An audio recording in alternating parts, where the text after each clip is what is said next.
રાજુલાના માંડરડી ગામે જીવતો વીજવાયર માથે પડતા 5 વર્ષના બાળકનું કમકમાટી ભર્યું મોત. માતા પિતાનો એકમાત્ર સંતાન હતું. માતા પિતા અતિ ગરીબ સ્થિતિમાં હોવાથી લોકો મદદે આવ્યા.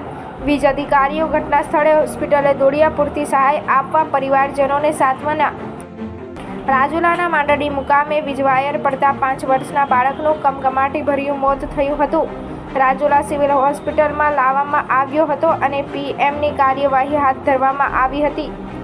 જાણવા મળતી વિગત મુજબ રાજુલાના માંડરડી મુકામ વાડીમાં કામ કરી રહેલા જગદીશભાઈ જીવાભાઈ બારૈયાના પુત્ર ધાર્મિક જગદીશભાઈ બારિયા ઉપર વર્ષ 5 ત્યાં વાડીમાં રમતો હોય ત્યાં માથેની પસાર થઈ ઇલેક્ટ્રિક કેબલનો વાયર એની માથે પડતા તેને બચાવવા માટે તેના પિતા પણ આવતા તેને પણ શોક લાગ્યો હતો.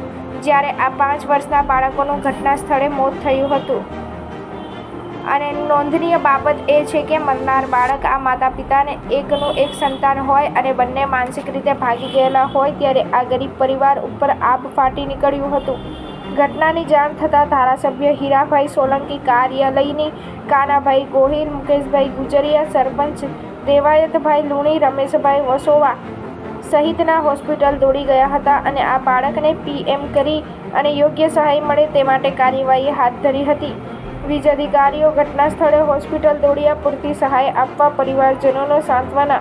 આ ઘટનાને જાણ થતાં ઇજનેર શ્રી બળાઈ તેમજ શ્રી રાઠોડ સહિતનો વીજ અધિકારીનો સ્ટાફ હોસ્પિટલે દોડી ગયો હતો અને પરિવારજનોને સાંત્વના આપી હતી અને આ ગરીબ પરિવારને યોગ્ય સહાય મળી રહે તે માટે કાર્યવાહી હાથ ધરી.